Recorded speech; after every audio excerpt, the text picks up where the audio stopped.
Todos sabían que la nata se iba a morir. Es más, su necrológica ya estaba escrita en todos los diarios.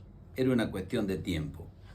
El último regalo del hombre que formó a grandes periodistas en este país fue irse el anteúltimo día del año, fecha en la que habitualmente no pasa prácticamente nada.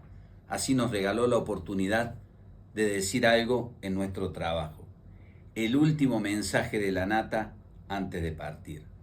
La nata fue un distinto, un disruptivo, un irreverente, un hombre astuto, inteligente, sumamente creativo, pero además extremadamente valiente.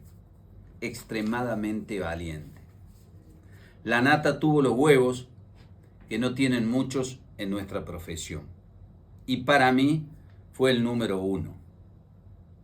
Fue el número uno sin dudas. Triunfó en la gráfica, en la televisión y en la radio. Jamás pateó un fútbol, no tenía nada que ver con el deporte, pero por esa cuestión de la argentinidad al palo, tuvo un espíritu maradoniano y autodestructivo. Terminó dañando su propia salud. Vivió como quiso y murió temprano, ¿no? A la nata le debemos muchas cosas en este país. Fue un crítico durísimo del menemismo, durísimo del menemismo. Le desnudó cada uno de los curros y episodios de corrupción. La nata fue un pilar en la embestida fascista del kirchnerismo contra todas las instituciones y contra los medios de comunicación. Fue un hombre que se puso al hombro la lucha contra el kirchnerismo. Por eso fue amado y odiado al mismo tiempo, criticado duramente. El fundador de Página 12 terminó siendo despreciado por muchos que se decían progre. Y paradójicamente la nata fue un tipo progresista, claro que fue progresista, y él lo explicaba muy bien. ¿Quién no puede ser progresista?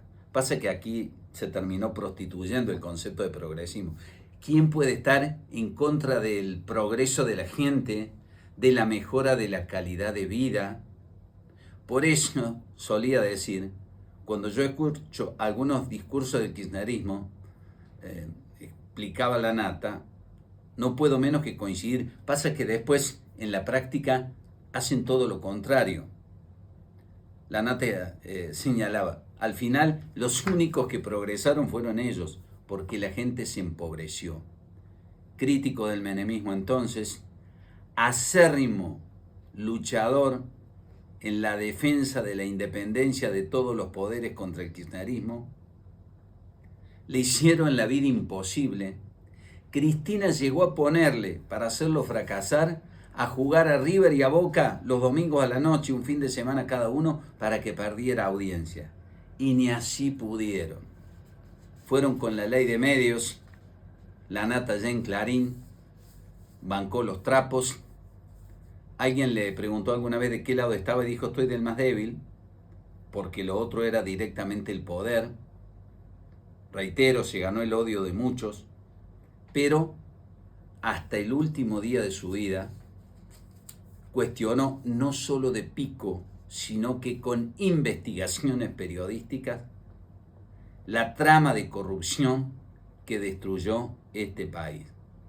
Desde la ruta del dinero K hasta lo que ustedes se imaginen, fueron investigaciones de Jorge Lanata. Sin embargo, fíjense lo que son las cosas, ¿no? Y esto resulta muy ingrato, y a mí como periodista me parece deplorable. Fue destratado y agraviado por el presidente Milei. Destratado y agraviado. Milei lo trató de mentiroso, lo trató de ensobrado, y la nata, fiel a su estilo, lo querelló por calumnias e injurias. Por calumnias e injurias. Qué paradoja, qué incongruencia, qué ingratitud. Tratarlo a la nata de mentiroso y de ensobrado cuando fue un defensor de las instituciones y un acérrimo crítico del kirchnerismo.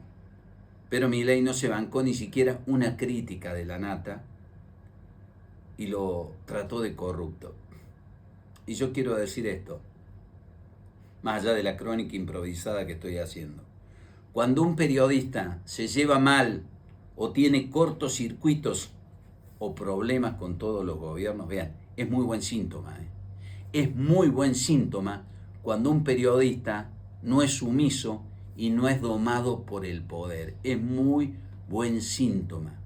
La Nata se murió siendo fiel a su estilo, no se traicionó a sí mismo. Y yo digo que se lo va a extrañar en estos tiempos de tantos periodistas obsecuentes, de operadores políticos disfrazados de periodistas adentro de los medios, que delatan y mandan al frente a sus compañeros, o simulan que les interesa mucho el país y lo único que hacen es ser felpudos del poder de turno. Los tenemos de los dos lados de la grieta y la Nata tiene el orgullo de saber que no se entregó y que no se venció, que no se vendió. La Nata, a lo largo de su trayectoria, fue un tipo que no se vendió. Se limpiaron la boca con él muchos periodistas fracasados, muchos que nunca pudieron ponerse la 10, muchos que nunca ni siquiera salieron a la cancha. Pero los cojones que tuvo la Nata no lo tuvo ningún otro periodista en la República Argentina. La Nata, en estos tiempos donde vuelve el pensamiento único, el nefasto pensamiento único, donde si criticás al gobierno sos traidor a la patria, deja un vacío imposible de llenar. Claro que se lo va a extrañar. Al periodismo le faltan muchos la Nata. Fue único, es irrepetible y deja un legado. Fue un luchador acérrimo en contra de esto tan siniestro que fue bautizado como el periodismo militante y que todavía perdura en manos de los mediocres, de uno y de otro lado de la grieta. Que descanse en paz el gran Jorge Lanata.